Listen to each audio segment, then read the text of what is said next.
Welcome, everybody. I'm Connor with Crossbuck RV Transport, and today we're going to be talking about the top 10 things to look for, in my opinion, when leasing on a semi truck to an RV transport carrier.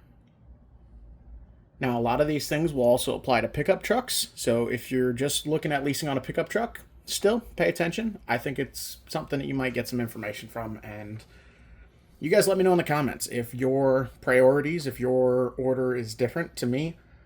This is going to be ranked 1 to 10 in order of importance to me. So let me know if you guys think I'm off here or if you have different priorities. I'm curious what everybody has to say.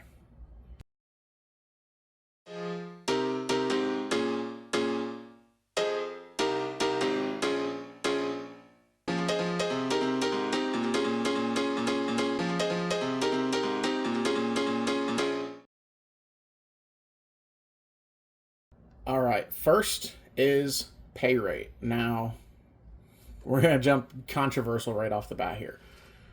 I don't think pay rate, as far as the actual cent per mile, is as important as it is just ensuring that you're getting the market average, basically. Um, I'm not the type to change company to company or different carriers just because somebody's paying 1 cent per mile more.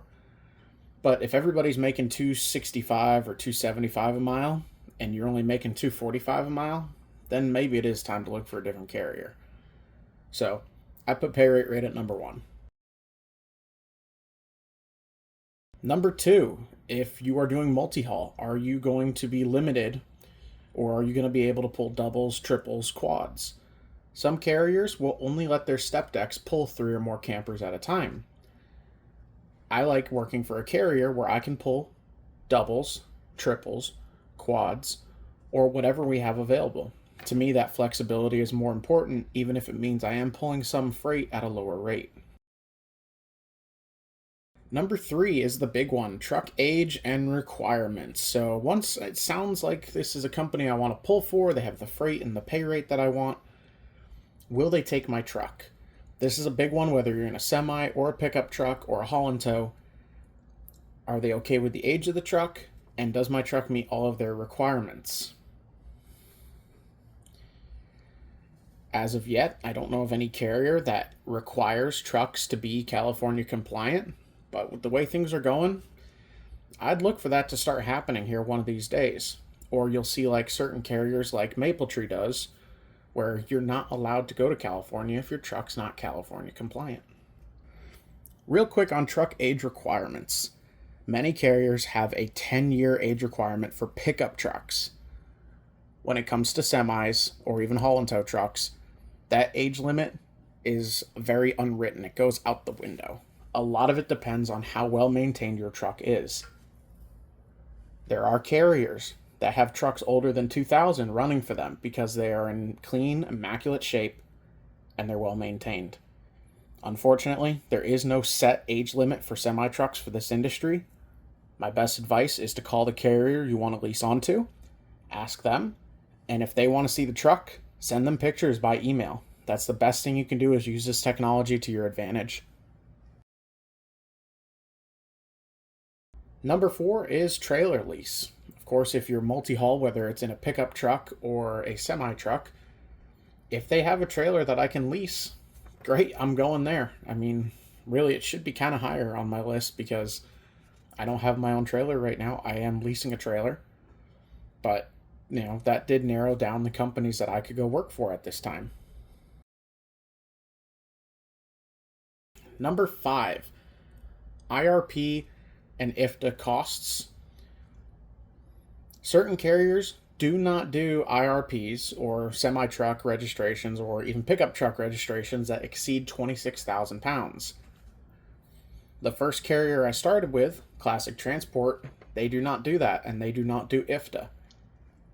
Frankly, I've thought about going back to them and doing an IRP and IFTA on my own. Handling that stuff myself would allow me to go to any carrier I want. Of course, that goes back to number four. They don't have any trailers that they lease out, so that would only be something I could do when I have my own trailer. Number six, reloads. Now, reloads or backhauls is kind of a taboo word in the RV transport industry. because they just don't really happen that often.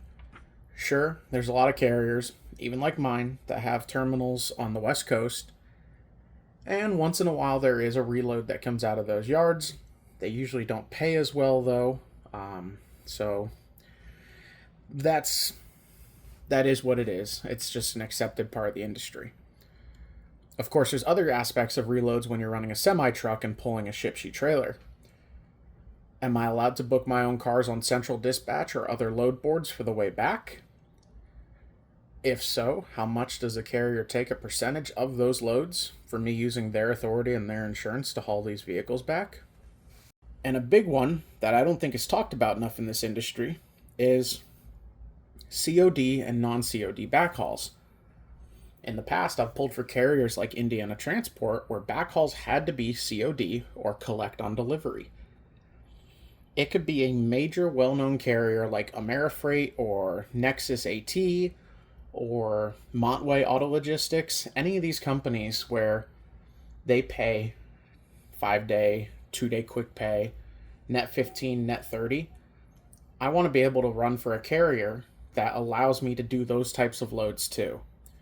Because if you're only able to do COD vehicles on Central Dispatch, that is going to greatly reduce the number of backhauls you can take. Number 7, other freight options. Now, carriers like Synergy and Indiana Transport, they dabble in boats. I know Synergy multi-haul guys who dabble in upfit pickup trucks. There's a shop in Elkhart that does a lot of custom Shelby pickup trucks. Leasing onto a carrier that does stuff like that, or even driveway motorhomes like you see Horizon and Bennett doing with their multi-haul divisions. If you're leased onto a carrier like that, that increases the amount of work that you have, and of course, that's more money in your pocket when things get slow. Number 8, and this is number 1 for some people that I know, including a good friend of mine, but number 8 is the load board.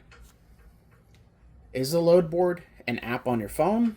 Is it a document that you can sign into and look at it? Like at my carrier, it's a Google Docs that we can look at. Is it a list that gets emailed out once a day or even twice a day?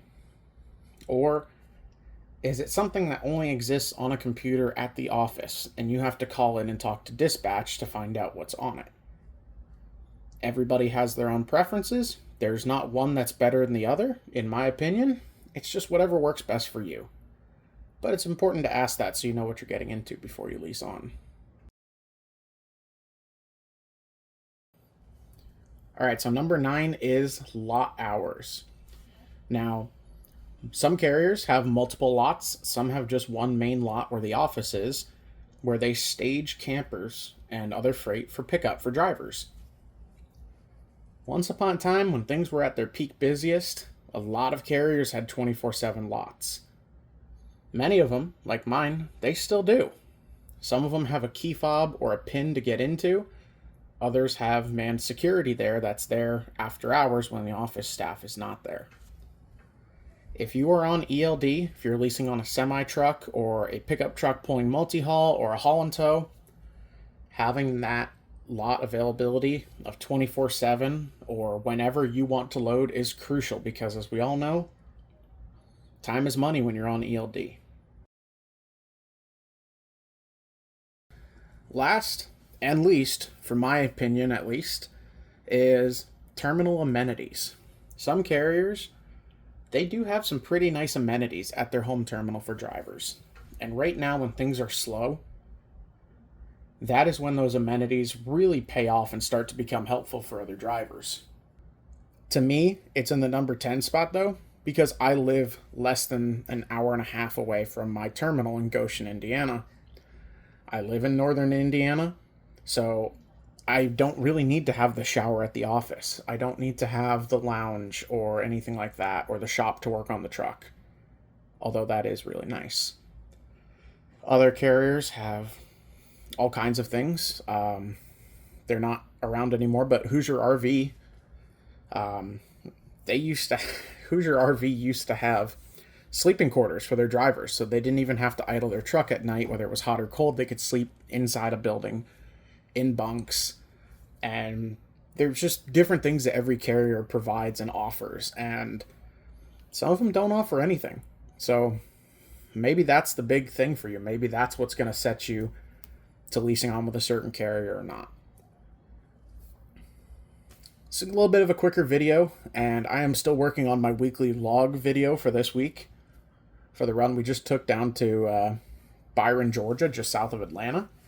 So I'm going to finish this up. I'm going to hop on my weekly vlog video, but I hope you guys appreciate it. It was kind of asked for by a couple people in the comments. They were looking for some more information about the carriers and what I look for.